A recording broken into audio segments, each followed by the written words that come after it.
घरचा वैद्य आणि घरचा तंत्र या चॅनलमध्ये मित्रांनो सर्वांचं स्वागत आहे.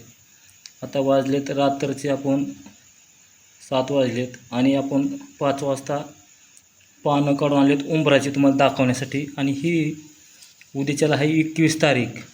त्याच्यासाठी तुम्हाला ही जी आपले सबस्क्राईबर आहेत ती काळजीनं व्हिडिओ बघते त्यांच्यासाठी आज आपण रात्रीच्याला व्हिडिओ टाकलेला आहे 11-12ला. तर तुम्हाला ह्याचं काय करायचं मित्रांनो, हे उंबराचे पानं हे जे तुम्हाला घरामध्ये सुख समाधान नाही, तुमच्यावर काही नकारात्मक शक्ती आहे, तुमच्यावर दुश्मन जळते, तुमच्यावर घरामध्ये काही अडचणी आहेत, घरात किरकिरी होतात, घरात सुख समाधान नाही, घरात पैसा टिकत नाही, घरामध्ये भांडण तंटा होतं आहे, घरामध्ये अशा अनेक आजारी माणसं पडतात, रिपोर्टमध्ये नॉर्मल आहे. तर तुम्हाला ह्याचं मित्रांनो उद्या 21 तारखेला पुष्य नक्षत्र दिवशी असे 11 पानं आणायचेत. 11 पानं आणताना हे बघा असे आणायचे 11 पानं स्वच्छ. मी आता 11 पानं घेतलेले तुम्हाला दाखवलेत. 11 पानं घेताना काय करायचं आहे, हे वनस्पती देवराया तुम्ही तुमच्या दैवशक्ती संगत चला असं म्हणून त्यांना अक्षत फूल व्हायचे, हळद कुंकू व्हायची, अगरबत्ती धूप दाखवायचं आणि उंबराच्या झाडाला सांगायचं, हे वनस्पती देवराया तुमच्यामधली दैवशक्ती संगत चला आणि ब्रह्म विष्णू महेश ह्या तिन्हीचा वास असलेला हे झाड तुम्ही आमच्या घरातली काय जी प्रॉब्लेम आहे ती सॉल्व करा आणि आम्हाला घरामध्ये सुख समाधानी आणि पैसा अडका सुख समाधान येऊ द्या. आम्ही एवढं काबाड कष्ट करतो आणि आम्हाला घरामध्ये काहीतरी संशय असल्यामुळं सर्व जीवनामधल्या आमच्या गुप्त शत्रू आणि गुप्त गोष्टी काय आहेत आम्हाला जी माहिती नसलेल्या ती सर्व आमच्या घरातून काढा आणि आमच्या घरामध्ये सुख समाधानी लागू द्या. एवढं म्हणून तुम्हाला एक पान तुम्हाला तोडायचे.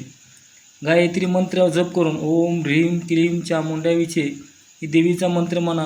सर्व मंगल्यमय सर्व साधिके त्र्यंबके गौरी नारायणी नमस्तुते ही मंत्र म्हणा. श्रीम श्रीम श्रीम देवीचा मंत्र म्हणा. सोहम सोहम सोहम जप करा. ओम नमः शिवाय जी तुमची भक्ती भावना आहे त्याचं तुम्हाला देवाचं स्मरण करून मंत्र जप करून मनातल्या मनात तुम्हाला असे 11 पानं घेऊन यायचे मित्रांनो. 11 पानं घेऊन येल्यानंतर तुम्हाला पिशवीत लाल वस्त्रात आणायचे. जमिनीवर कुठं टेकायचे नाही तर डायरेक्ट घरी घेऊन यायचं. घरीवर याची स्थापना करायची. तर घरी स्थापना एकावर एक 11 पानं ठेवून 11 पानावर हळद कुंकू वाहून याच्यावर तुळशीचे परत 11 पानं ठेवायचे. तुळशीची 11 पानं घ्यायचे आणि ही 11 पानं दोन एकत्र पानं करून याच्यावर 2 विलायचे, चिल्लर पैसे, 1.25 मूठ तांदूळ हे सर्व एकंदरीत लाल कपडे ठेवून पूजाला तुम्हाला देवघरात ठेवून द्यायचे. ह्याची बारीक गुंडळून पोटले करून ठेवा, नाही आहे असं ठेवा आणि जवळ व्यवस्थित त्याची पूजापाठ करा रोज. आणि घरातले एक गोष्टी तुम्हाला सुख समाधानी त्या मार्गाने जायला मदत होईल. तुम्ही जरी काबाड कष्ट करत असला तुमच्या घरातली काही निगेटिव्ह ऊर्जा डोळ्यांना नाही दिसणाऱ्या शक्त्या निघून जातील आणि तुमच्या घरामध्ये सुख समाधानी लागेल. पण मित्रांनो नुसता उपाय केला म्हणून आपल्याला थांबायचं नाही. तुमचं रोजचं रुटीनचं काम, तुमची नोकरी पेशा असेल, काय कामधंदा असेल, व्यवसाय असेल, त्याच्यावर ध्यान देऊन तुम्हाला त्याच्यात यश यायचं, त्याच्यात फायदा व्हायचं ही वनस्पती काम करत असते. म्हणून आपण नुसता उपाय केला म्हणून गप्प बसून चालत नाही. आपला जी व्यवसाय आहे, आपली जी काही काबाड कष्ट करायची जी सवय आहे ह्याला आपल्याला यश येतं आणि आपल्या त्या यशामध्ये आपल्याला भरपूर फायदा होतो. तर ही जीवनामध्ये गोष्ट सर्वांनी लक्षात ठेवायची की काय होतं, आपल्याला कुठल्याही कामामध्ये यश आलं, कुठल्या कामामध्ये आपल्याला नफा झाला, त्याच्यातून आपल्याला सुख समाधानी लागून त्याच्यातून आपल्याला फायदा व्हायला मदत होत असते. म्हणून उपाय बी करायचा आणि दवा आणि दुवा म्हणल्यासारखं. तर ही बघा उंबराचे पानं आहेत आणि ही सर्वांनी उद्या 20 तारखेला उंबराची पानं घरी आणून ह्याची स्थापना करून तुम्हाला घरामध्ये फक्त ठेवून द्यायचे. 11 पानं आणून परत तुम्हाला वाटलं ह्या पानाची थोडी पावर कमी झाली, ही दुसऱ्या पुष्य नक्षत्र कुठलं जरी आलं ही वाहत्या पाण्यात पानं सोडून द्यायचे आणि परत तुम्हाला उंबराची 11 पानं आणि तुळशीची 11 पानं असे घरामध्ये परत ह्याची पहिल्यासारखी स्थापना करायची.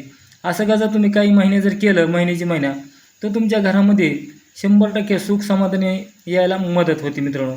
म्हणून जेवढा होईल तेवढा व्हिडिओ प्रत्येकापर्यंत शेअर करा, लाईक करा आणि घरामध्ये ही पानं फक्त आणून ठेवून द्यायची मित्रांनो. पूजापाठ करून काही करायचं नाही. हे आहेत उंबराचे पानं आणि हे मित्रांनो उंबर आहे जरा काळपट कलरचा म्हणून तुम्हाला पानं जरा काळपट दिसतात. काही ह्याच्यामध्ये वनस्पतीमध्ये 4 जाती असतात त्याच्यातून ही जरा थोडं काळपट उंबर आहे. चला मित्रांनो, जेवढा होईल तेवढा व्हिडिओ शेअर करा, लाईक करा. घरचा वैद्य मराठी चॅनल आणि घरचा तंत्र हे दोन्ही चॅनलला सपोर्ट द्या. माझा नंबर आहे, काही अडचण आली तर 97 63 68 93 68, पाडे मामा हडपसर. जय हरी, जय धन्वंतरी भगवान.